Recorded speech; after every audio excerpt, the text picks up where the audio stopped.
The iPod Touch. So the iPod Touch. iPod Touch. iPod Touch. The iPod Touch. 2019 iPod Touch.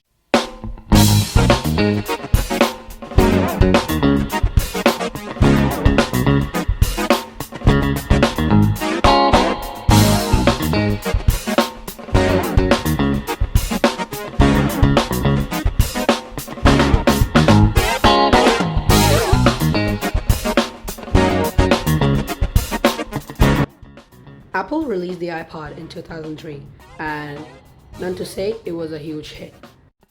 But in the end, it got killed by its own competitor, the iPhone. An iPod, a phone, and an internet communicator. An iPod, a phone. Are you getting it?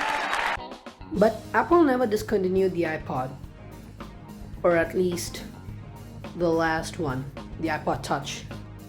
And till date, it's listed on Apple's website, and people really don't know why Apple actually gave it an upgrade in the first place. So the question really is, why do you need an iPod in 2021 if you have other options? You can buy a new 2020 full-fledged smartphone for that price, or a used Android flagship,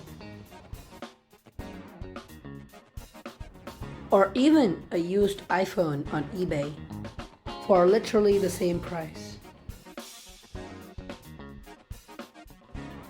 So even if you see the differences over here of an iPod over an iPhone, it's not that big. It's just that an iPod, even though you can put a SIM into it, you can't make direct phone calls, and it doesn't have an earpiece. If it just had that, it would be a full-fledged iPhone. Who knows, it might have been an iPhone budget-ish. So if you're a person who actually wants to get into the ecosystem, this is the cheapest way, a cheapest Apple way of going into the ecosystem. Although if you really need to make phone calls, and if you want like a full-fledged smartphone with all that earpiece and making phone calls, you should probably buy a used iPhone. The iPhone and the iPod almost have the same hardware choices, except that the iPods one are a bit degraded and they're a bit old. Like iPod still does not have Touch ID or Face ID.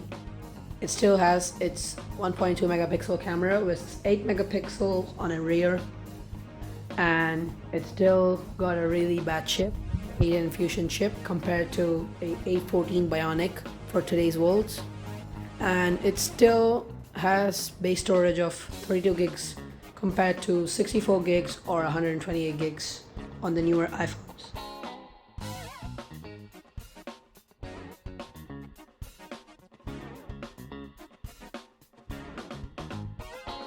But really, if it comes down to brutal reasons to buy this iPod, this 2019 iPod with poor specs in 2021,